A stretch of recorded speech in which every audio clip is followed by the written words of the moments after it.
Hey guys, Dennis Mockin here. Thanks for hanging out, and this reaction comes from Crypt TV. This is MORDEO Blood Hunt Creepypasta featuring Urmaker, who is the one who wrote and is narrating this. But before we go any further, please like, share, and subscribe because I put out new videos every single day and every little bit of support helps. And without any further ado, let go. About 5 weeks ago, a few of my newly made friends and I set off on a camping trip. Oh, sounds nice. We met due to our shared interest in joining the fraternity Kappa Sigma. Oh. We met with the house members, and from that point on we were considered recruits. One of the rules of being a recruit is that you are obligated to only hang out with fellow recruits or members of the house. Makes sense. Needless to say, we all became pretty close friends rather quickly. Out of our group, Jasper and I, my name is Chip, were the closest. Our third was Evan, and our fourth wheel was Jake. He was an overly eccentric class clown. He couldn't take anything seriously if his life depended on it, and it would really test our patience. A couple of days after the start of our initiation, we were told that we would need to prove that we were tough enough and worthy of joining the fraternity. To do so, we would need to spend a weekend alone out in the woods located about 20 miles out of the city. Fuck that. Even though none of us were natives to the area, we had all heard about the local rumors of the woods. It was common knowledge around these parts that the woods outside of town had some sort of dark spirit looking over them. Some referred to it as a demon. Some simply called it MORDEO. There isn't much known about this creature other than it will eat you alive. I remember originally reacting to the MORDEO video that Crypt TV made a while back. Closing in on the weekend we were set to head out to the woods, we were given a list of accepted supplies to take with us. Pretty much we were allowed to bring our phone, a knife, our toiletries, our own rations of food and water that should last the weekend, and a pack to hold it all in. No tents, no sleeping bags, no real flashlights. Just the basic supplies to live. We were also introduced to Chris. He was one of the seniors of the fraternity, and was set to watch over us on our trip and make sure we followed all the rules. By Friday, we had our gear all ready to go, and were set to head to the woods for our final phase of initiation. We met after classes had completed and loaded up into Chris's Explorer to begin our weekend excursion. We left the city just as the sun was setting. The drive itself was pretty uneventful, Jake being his loud, obnoxious self, and the rest of us telling him to shut up. Finally, Chris just turned up the music to drown Jake out. It's a good idea. We drove for about another 20 minutes before we started feeling the vehicle slightly stuttering. Chris turns off the music and hushes us all, intently listening for any sounds from the vehicle. We arrive at the dirt road that leads to our destination, and turn off the highway and start to drive down it and into the woods. We drive in silence for a few more minutes before a huge smile creeps across Chris's face as he exclaims, "I hope you boys are ready for some fun." The excitement once again outweighing any other emotion, we all hoot out in near unison. Then the Explorer's engine dies, leaving us in an eerie silence. Chris tries to turn the key. Nothing but clicking. That's a bad sign. Then all the power cuts off, leaving us not only in a deafening silence, but in complete darkness. At that point, Evan speaks up asking if we should call a tow truck. Chris tells him that we'll just let our house know that we broke down and they'll come out to deal with it. He gets his phone out and quickly realizes we have no signal. Well, shit. We should get service again once we get closer to the campground up the road. Sure. We'll just call there. He tells us all to grab our gear and to get ready for a small hike. We do as instructed, and the vehicle is secured before Chris puts the keys under the rear wheel well for our housemates to find when they arrive. We start heading farther up the road and concluded it would be best if we used the nearly full moon as our light, as opposed to our cell phones and draining the batteries before the weekend even started. As we were making our way down the dirt road towards the campground, we hear a branch snapping in the woods off to our right. We all do a quick glance, but quickly come to the conclusion that it must have been an animal. We make it only a few more meters before we hear it again. Shit's We about to go decide to down. investigate a little further. We walk up to the edge of the road and try to look into the dense woods to locate the source of the sound. The moon isn't providing enough light to see much of anything off the road, so we pull out our phones and use them to light the woods the best we can, Do you guys see anything? Evan asked in a whisper. Nope. I don't see anything. I don't It see must have shit. just been another animal. We are in the woods after all. Jake answers. We kept looking for a few more seconds, slowly scanning the area with our phones. Come on, let's just keep going. The campground isn't far. Yeah, I'm sure everything will be Chris fine. instructs. Everyone except Jake turns off their phone again, and we continue down the road following Jake as he lights the way. We finally see the campground's office lit up a few hundred feet in front of us, just as we hear one of the most bone-chilling howls I had ever heard. Oh, fuck. Get the fuck out. In unison, we all freeze and start looking around. Thoroughly spooked, Evan shouts out that we should hurry up. Without another word, we all start sprinting towards the office. We reached the door panting heavily and burst inside like bats out of hell. Greeting us was the gaze of a middle-aged man wearing overalls and a thermal jacket with a matching cap complete with ear covers.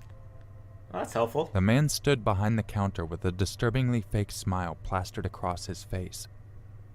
His eyes shifted separately and deliberately on each one of us. After about 30 seconds of being eyed up by this pasty woodsman, Chris steps forward and breaks the silence. Hey, we rented a site for the weekend. We're just checking in. The man didn't say a word. He just kept slowly eyeing us up one by one. That's terrible customer The service. vibe I was getting from this guy was making me think twice about staying out here. Then I remembered we still needed to call our house to have our vehicle checked out and update them. I pulled my phone out of my pocket, expecting to have some sort of signal like Chris had assured us. Nothing. Not even empty bars. Just a slash through my data icon.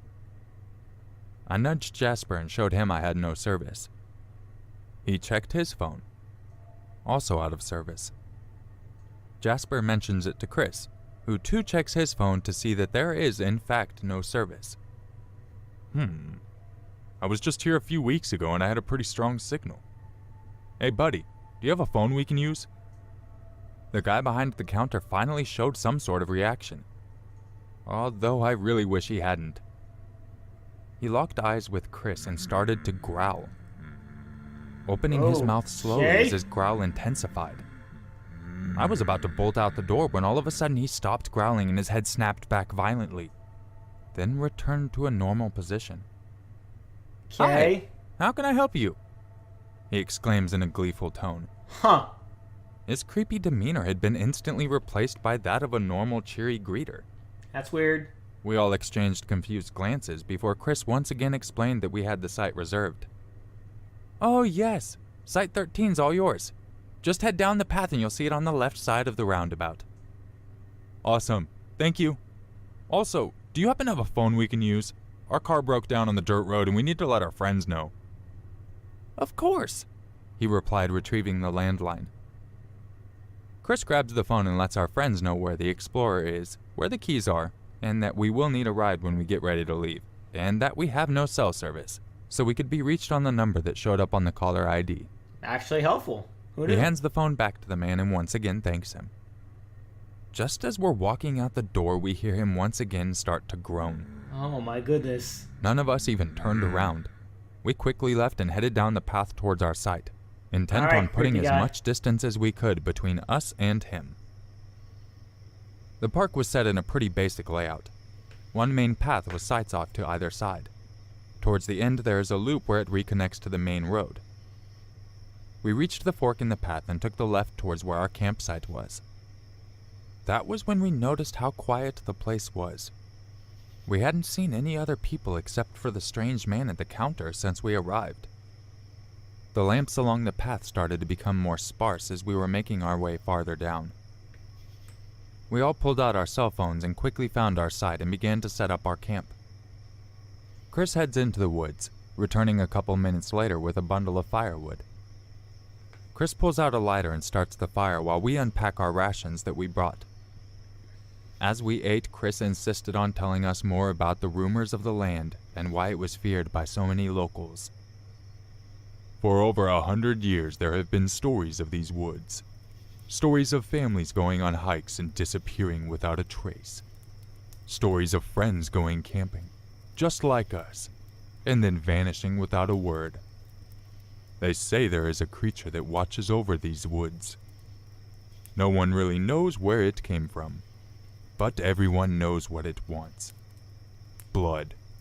It craves the taste of human blood, and will stop at nothing once the blood hunt has begun. As far as we know, there is nothing to deter the creature. Once it started the hunt, you might as well kiss your ass goodbye. That's reassuring. Over the years, locals have given it a name. MORDEO. MORDEO is easily one of the most feared creatures in these parts, and many locals will not even enter these woods. Yet here we are, sitting all alone in these woods, in the dark, in the middle of nowhere, with no one that can help us if MORDEO shows up for his blood hunt. Chris warns us we have something very special planned for the next day and we will need our rest. Whether it be from all the excitement of the day or from our walk out to the camp, we were all pretty beat and fell asleep quickly. I woke to a nasty chill and realized the fire was now nothing more than glowing embers. Oh. The morning fog was so dense it felt like drops were forming on my body as I gathered more firewood and bark to get the fire going again. Everyone started to wake up and we all huddled around the fire trying to warm up. It was not supposed to get this cold this weekend, Chris said. The forecast was clear skies and warm weather. I laughed and told him that the weather is never reliable. Always expect the worst. I made my way over to my pack to get my toothbrush. And my pack was gone. Of course it is. Along with everyone else's. Of course it is. I was confused but came to the assumption that one of our group must have hidden our stuff to mess with us. Okay, who's the wise guy? Very funny. Where is our stuff? I asked the other guys. All of them looked at me with a confused look, then started eyeing each other. Jake, give us our shit. It is pretty obvious it was you. You're the only one childish enough to do it, Chris accuses. Whoa, man. I may be responsible for a lot of the stupid pranks, but I haven't done a thing since we started this trip. My stuff looks like it's gone too. How do we know it wasn't you? Jake shoots back. Well, it sure wasn't me, and neither Evan nor Chip would do it. So, is there any way an animal might have taken them? Maybe they smelled the food and took off with the bags. Let's take a quick look around. Maybe. Chris starts heading off into the woods, followed immediately by us. The fog was so thick it made visibility maybe 20 feet in front of me. Coupled with the fact that we were in a supposedly looked after section of the woods, it definitely caused some chills to travel down my spine. 10 seconds later, Chris calls out for all of us to get the hell over to him now. Look at this. Chris trails off. He's pointing at what once was my backpack. It was shredded to bits. Oh, and shit. a few feet from the bag was someone else's bag, also completely shredded. Oh. I bend That's over not and pick good. up what's left of my pack. What in the hell kind of animal did this? Nothing is in here. See if anything's left in your pack. Chris walks over and retrieves his. Nada. This is so weird. Well, at least we have our phones. We're just going to have to call off the rest of the trip. All at once, we notice Jake wasn't here with us. We start calling out to him, but a bone-chilling silence is all we got in return. We walked around for a good 15 or 20 minutes calling out his name, pulling out our phones to see if we had signal and calling him some more. No luck. Maybe he just went back to camp, I suggested. Yeah, let's head back that way, Chris said. Just All call right. out for him as we go. We make it back to the campsite and Jake is still nowhere to be found. Victim number one. Well, shit. I guess Evan and I'll head up to the office real quick. Chip, you stay here in case Jake comes back. Yeah, let's talk to the creepy guy again. I agreed Sure, and that'll watched go them well. disappear into the dense fog. I stoked up the fire and waited, occasionally calling out in hopes that Jake would find us if he did happen to get lost. I did this for probably 45 minutes before I started to get concerned that I hadn't heard from anyone. They all dead. I got up and started weighing my options. Do I go to the office and look for Chris and Evan?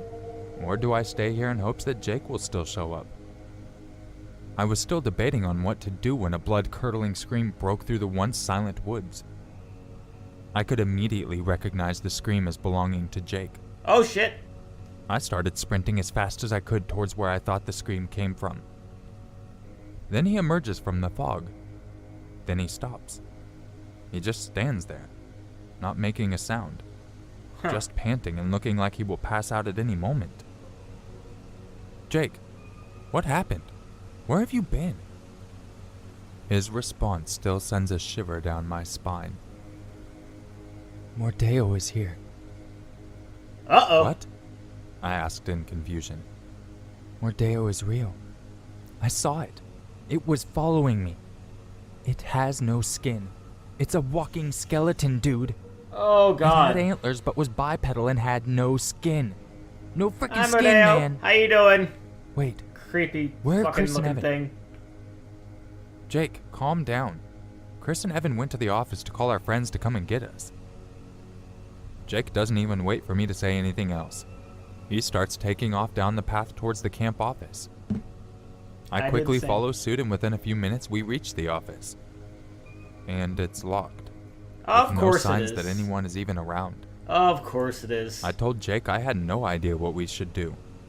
Get the fuck out He of brought there. up that if we hadn't seen them on the path, or here, then they either left without us, or it found them. Either We way, came get to the the fuck mutual out. decision that we should just start heading back down the dirt road towards where the car had died. Yay! Then we hear it. it's Mordeo! Jake screams, taking off like a bullet down the road. I am right on his heels, as I hear an all too familiar voice let out a shriek. I skid to a complete stop, nearly losing footing on the loose gravel. That was Evan. We need to go find him. We can't just leave him here. I screamed at Jake as he disappeared into the fog, not Oh. even slowing down in the slightest. He's just like, fuck this shit, The I'm next out. thing I know, I'm dodging trees as I sprint to find my friends.